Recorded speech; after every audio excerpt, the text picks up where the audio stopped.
Wipe it straight. It's like you just became self-aware. I love it. Well, as we're bringing in the rest of the guests, and before we take fan questions, so I wanted to ask you something. What I saw online was you said you were going to fact check, right? First, they were going to look at your bio. Is this correct? Yes. Okay, so everything looked good. Bio was good. I think so, yeah, yes. Okay, and then you were going to make it here, which obviously you did. Check. You have arrived. Check. The third thing was you wanted to exact revenge on Matthew Lewis. Yeah. So where are we at with that, Nathan? Well, my plan was to embarrass him we went to Top Golf last night. Do a little, you know how you go bowling and have snacks? It's the same thing, but with a driving range. That didn't work out. I forgot to learn how to golf. So I should put that on the checklist. So I got trounced. Oh, it was bad. It was bad. And where's my? Oh, there she is. She knows what I'm talking about. Ladies and gentlemen, this is my friend Michelle Chapman. Also my manager, also my executive producer on The Rookie. Stand up.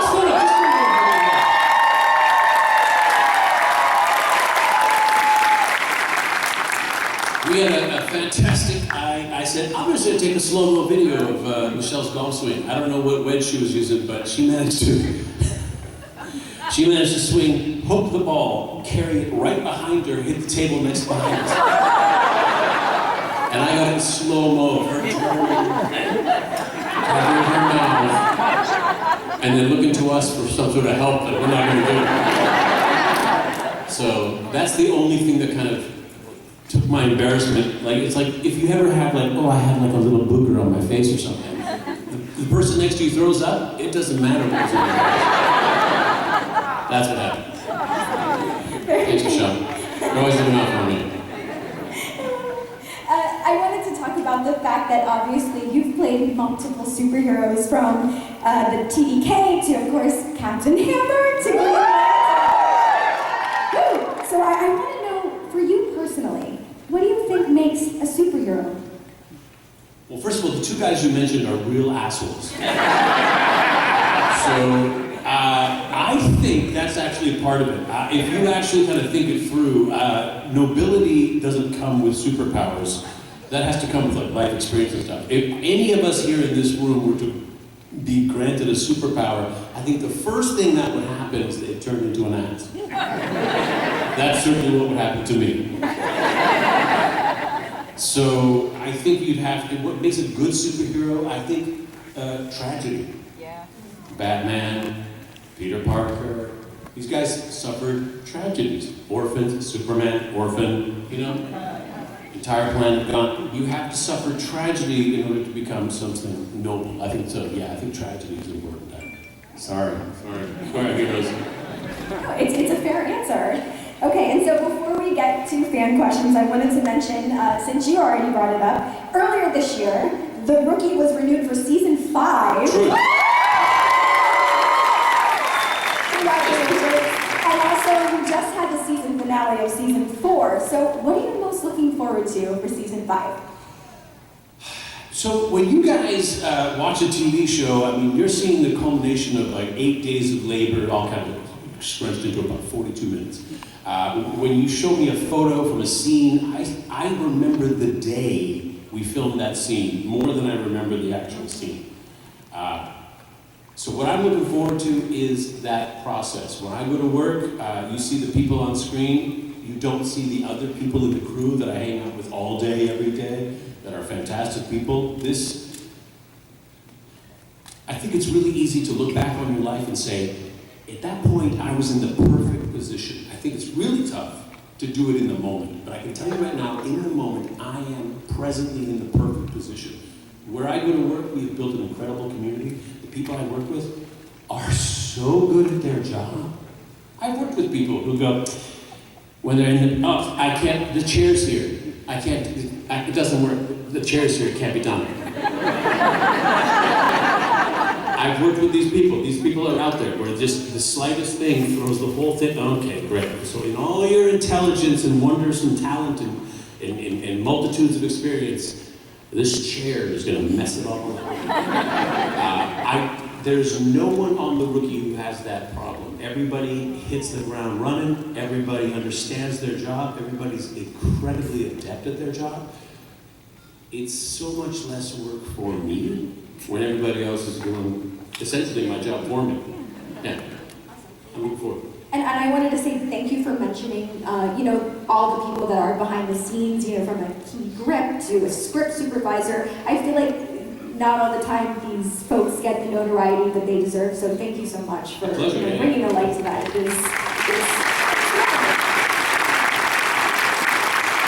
All right, so we do have some microphones set up. Let's see, where are they? I see a gentleman right here standing by this one. That one's empty. No, there's a bunch of people there. Okay, perfect. So what I'm going to ask, just so everyone can maybe see, is if you can kneel down a little bit while you're waiting for your question. And what do you think, Nathan? You want to go to the side first? Yes. Okay, go ahead. What's your name? My name is Joseph, and I just want to say you're so awesome in Firefly and Serenity. I'm glad you went to this guy first. And my question for you is, what was your favorite part about being in Dr. Horrible? That was literally like summer camp. It's like day camp with your friends. It was literally a bunch of friends getting together, doing whatever we wanted to do, and that's exactly what we wanted to do. There was no one hanging over us who had a button on a stopwatch or counting money. There was nobody doing that. We were all doing it out of love. That was the best part. It was like summer camp. Joseph, good question. Sometimes I come to these things and I like to bring little doodads and stuff to give the folks that ask questions. And I'm terribly embarrassed, but I didn't have time to do that. But you know what, Joseph? How about this? I'm going to give you my watch.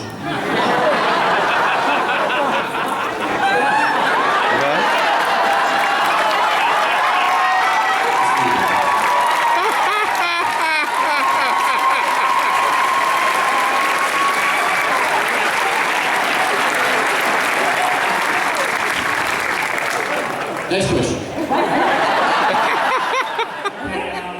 Two quick questions.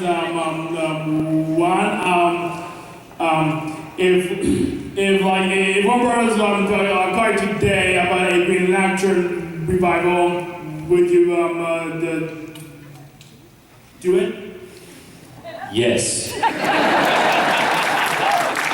Easy answer there. I grew up reading secondhand comic books. We used to go down to the White Avenue. The Wee Book Inn was this little place. We'd go with a giant stack of comic books.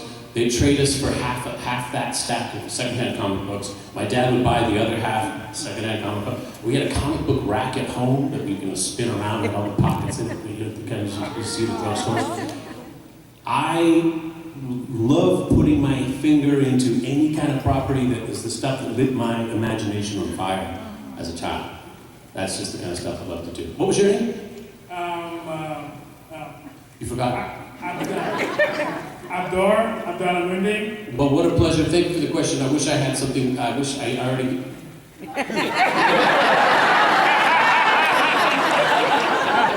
Michelle, you guys remember Michelle? Give me a watch.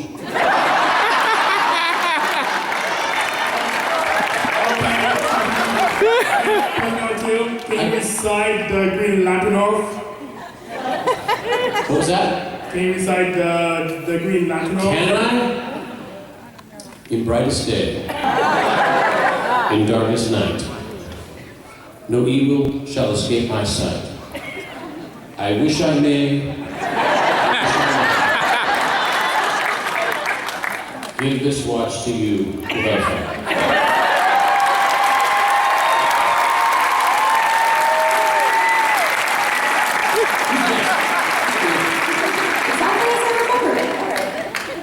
Hi, my name's Emilio, and we know you from so many different wonderful properties, but I really love playing your character in Halo ODST. Me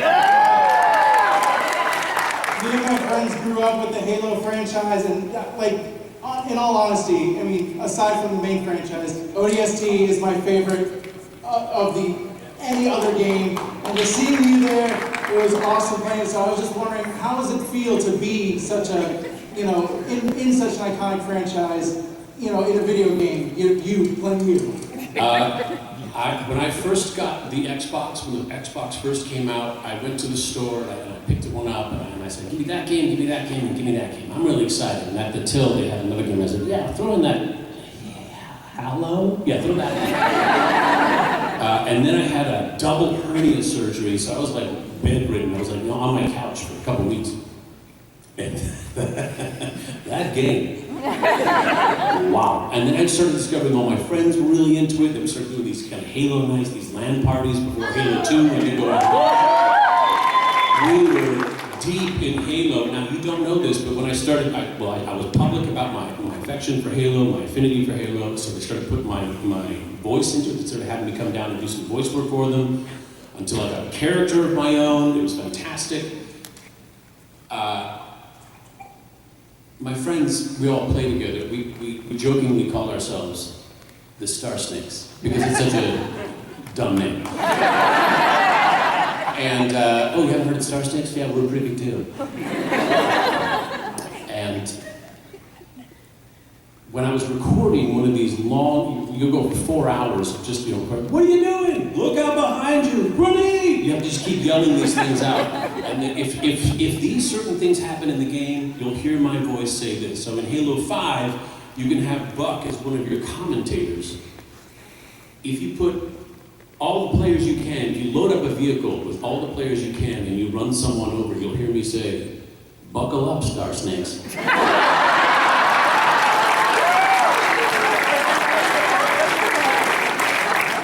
You better believe it was really cool to have that opportunity amongst my friends. They're, oh.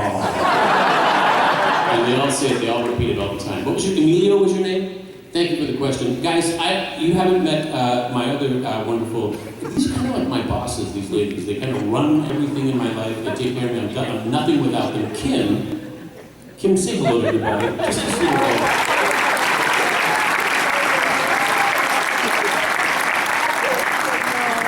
Kim, you haven't watched, right? It was a gift, and then it's still a gift. But to Emilio. Thank you, that's awesome, thank you. Emilio, this is for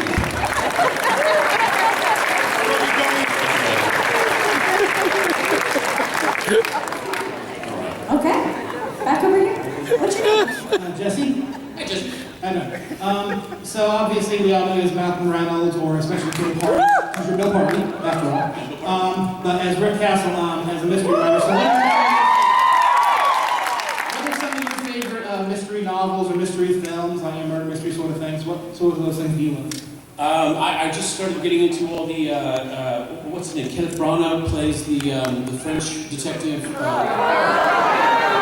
Whatever you guys just yelled. Yeah, Murder on the Orient Express, the Murder in the Nile, those guys. I just got into him, and then there was not Clive Barker, somebody, Bob Parker? The Spencer novels. Robert Parker, thank you. The Spencer novels, I got into those for a while. The little dime store, little paperbacks, and he was like the second toughest guy in Chicago, and he's also super smart. I liked those ones. Those were lots of fun. You said your name was Jesse? I'm so sorry, I'm all out of employers.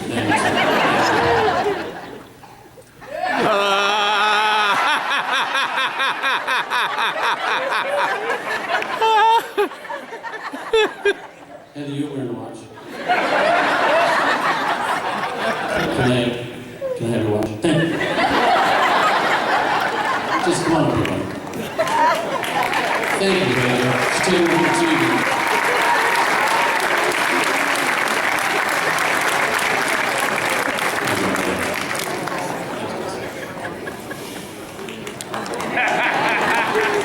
Thank you. Who's that? Okay, no watch.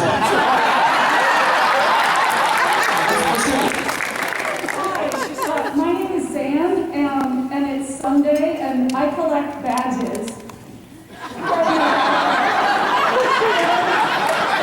My question is, do you have any behind-the-scenes stories about the rookie that you'd like to share?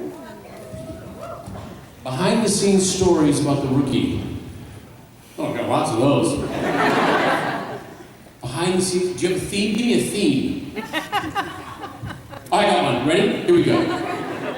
We're filming at Union Station. It's the big old train station. If I stand this up. No, please do. That's right. We're filming at the Union Station in Los Angeles, and it is a functioning train station that we cannot shut down. It's an operating major thoroughfare for trains. We can, however, put up signs that say, we're filming here at the moment, so if you're walking through, you're probably going to be on TV. And we are always announcing, hey everybody, we're about to shoot a scene, but nobody's listening. Everybody's going somewhere, it's huge crowds. Makia Cox and I are dressed as police officers. We're running through the crowd. There's another guy chasing, he's a guest star, he's got a gun, he's running through the crowd, being all cagey. And on one take, some fella flies out of the crowd and tackles our guest star. Throws him down on the ground and wraps him up and starts boosting him real good. I'm next in, I go, whoa, and I put it right in between you guys, and I pull him off. I said, we're shooting a TV show. And he backs up and goes, he said, I didn't know, I had no idea. I said, no, you've done the right thing. Heaven forbid this should have been for real. I hope there's someone like you around who's as fast thinking as you are. And thank God for that guy, but that was bizarre. That was a lot. And what was your name? My name is Zan, and I collect badges. I'm still using my badge, and I wish I had.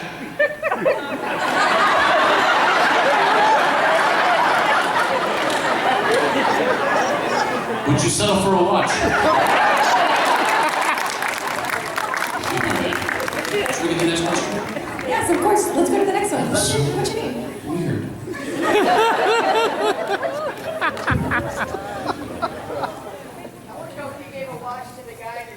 Hang on a second, little mic lady.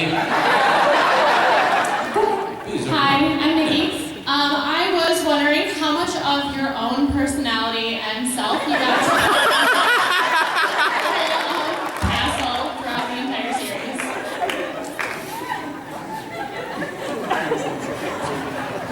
Good question. Two-part answer. One part was, sometimes scenes would be a little sparse. So I had a couple directors who would just say, and then we'll do this, you say the last line, and then Nathan, you just do something and say something Castle would do and say. And that would be the way we wrap up the scene. Second part, my brother once said to me on the phone, Nathan, do you ever feel guilty for getting paid to act like yourself on TV? I said, could you do it? And he said, no, touche.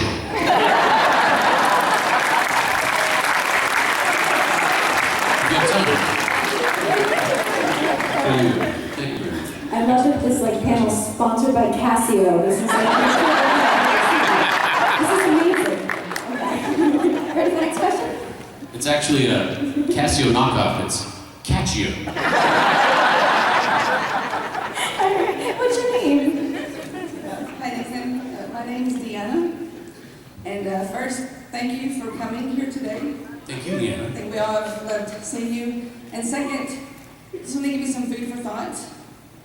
Have you all considered doing a Firefly reunion thing? And before you say no, if Tom Cruise can do it after 30 plus years,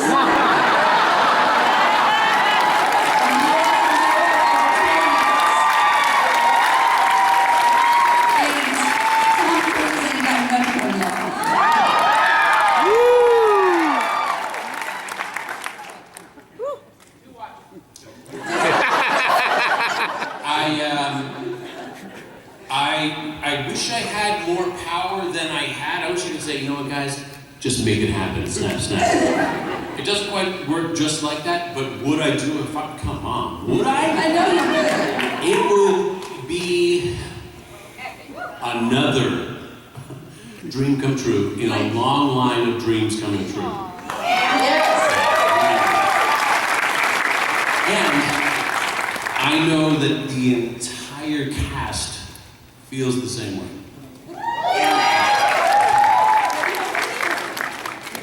Okay, no, it's not that. Patience. There's plenty of us left. Right.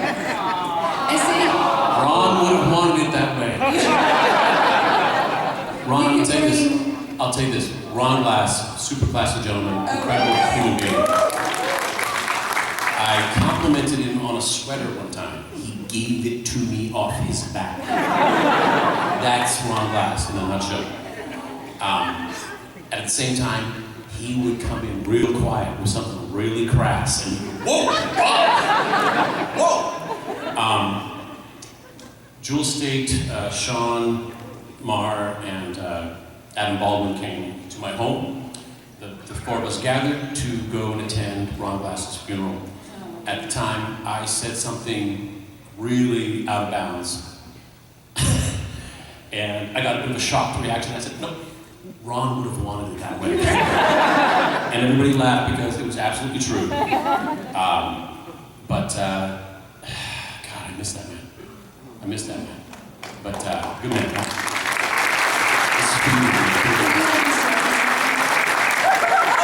I didn't hear that last part. Come on up here. I said, can I have your shirt? 30 pounds Bold.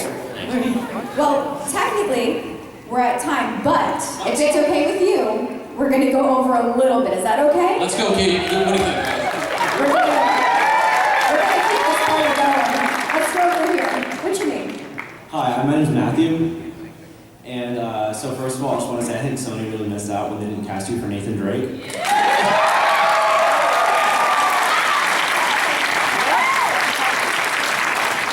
My main question is how you got involved with that Uncharted fan film and if you were passionate about it. My God, come on. Yeah, I think Nathan Drake is the Indiana Jones of our generation. Those who haven't been, swept up in the romance that is Indiana Jones and the incredible lore that is Indiana Jones, I think that's a great kind of another go around for that kind of adventurous kind of guy, a little more updated. I love Nathan Drake. How did I get involved? This fella named Alan Unger, a Canadian director. Oh my God. I met a guy at a Halloween party one time. He was dressed as Captain Canada. I had been Captain Canada World War II style the year prior, so I had made myself a really cool shield. He had a Frisbee with a maple leaf on it. I said, that's not gonna do. I said, here's my number. Call me. He said, I've got another Halloween party to go to. I said, you call me, you come get this shield. I lent him the shield. He hung on to it for 2 years. He kept texting me every 4 to 6 months saying, I have it, I'm not keeping it. I just haven't gotten around to dropping it off. He dropped it off and then he texted me again. And I said, oh, I've already got the shield. What's he texted me for? And he said, I want you to meet this guy named Alan Unger. He's a director friend of mine from Canada. We're all Canadians now. We all went out to dinner. Michelle was there. He pitched this deal. He pitched this little piece. And I said, that's a great idea. And we did it. I think it turned out really well. That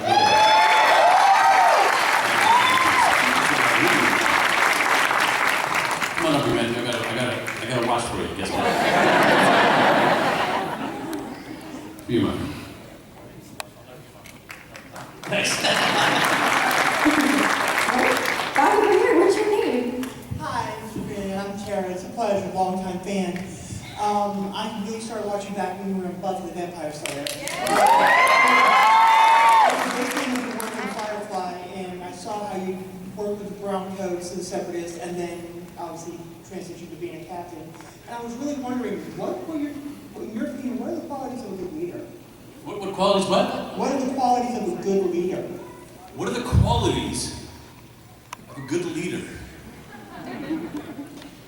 When I think of a good leader, I think of my brother. He's an administrator. He's a principal of a high school.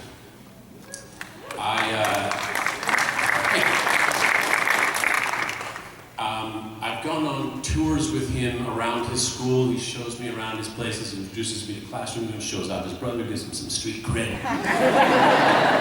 And he's super friendly with all the kids. He's super happy to see all the kids. But there are some kids he says, this guy, this girl, my favorite. This one's super S. You have no idea how incredible. But he just goes on and on about that one. I say, why do you pick certain kids? What's your criteria for when you say this one's special? He said, I always pick the ones who are on the outside. The ones that are on the inside, they're already special. They're already included. I try to make sure the ones that are feeling like they're on the outside, I bring them on the inside. So, thanks, yeah. So that understanding of inclusivity, number one. And number two, whenever he's presented with a choice, he always says, well, what's best for the kids? That's the answer. That's the answer to it. How do we solve what's best for the kids? So I think understanding his job and caring about it, I really admire my brother. I really do. If I could be more like anyone in the world, it would be like my brother. His attention span is crap. There's a quick story. We're riding bikes in Amsterdam, side by side, right? We're side by side. And we're riding down the street, and I'm going, oh my God, this is beautiful. Isn't it beautiful? He says, yeah, it's gorgeous, this is amazing. And I go, oh, look at that place, this is really great. He goes, yeah, that's beautiful too. I said, and when the light comes around and something like that, I look, he's gone. I stop my bike, I'm on the street by myself, it's an empty street, there's nobody around. It's like early in the morning, it's a ghost town. And I just sit there and I wait. About 4 minutes later, 2 blocks back, he comes out from the side street and goes, oh, there you were. I didn't know where you went.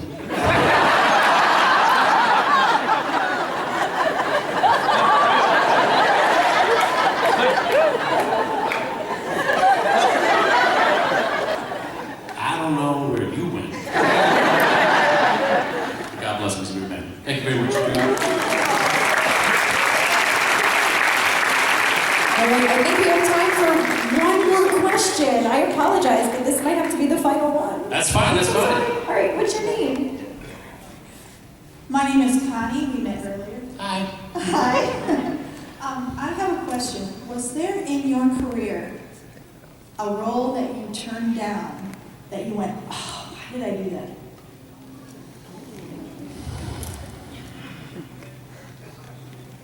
No. No, yes, actually, yes.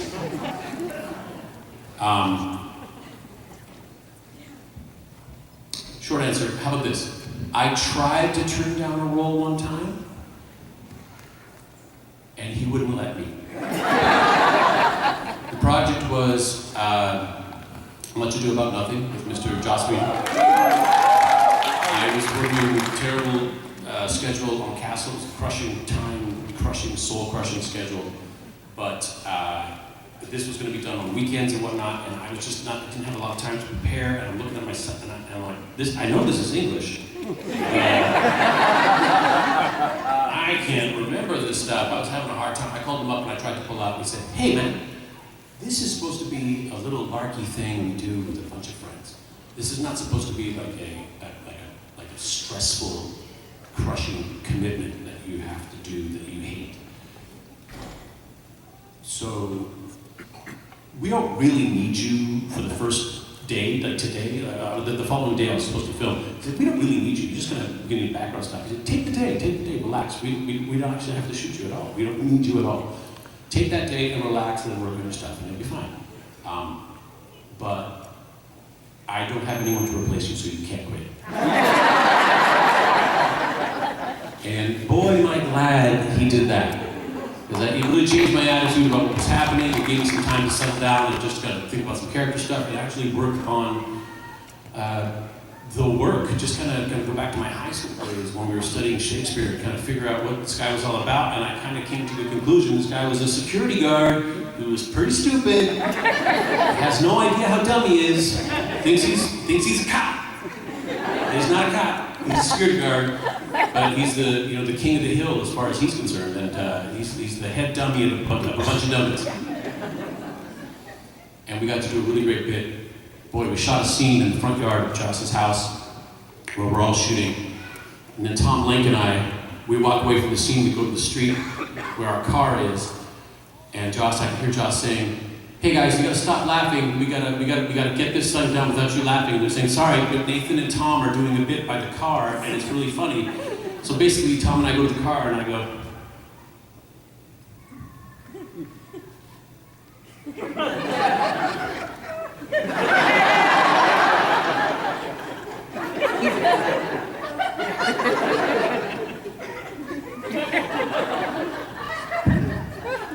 so we did that bit. We locked ourselves out of our car. So they shot that really quick, and then they went back to the scene and said, "We're keep doing it to distract me." I'm gonna hear this is for you.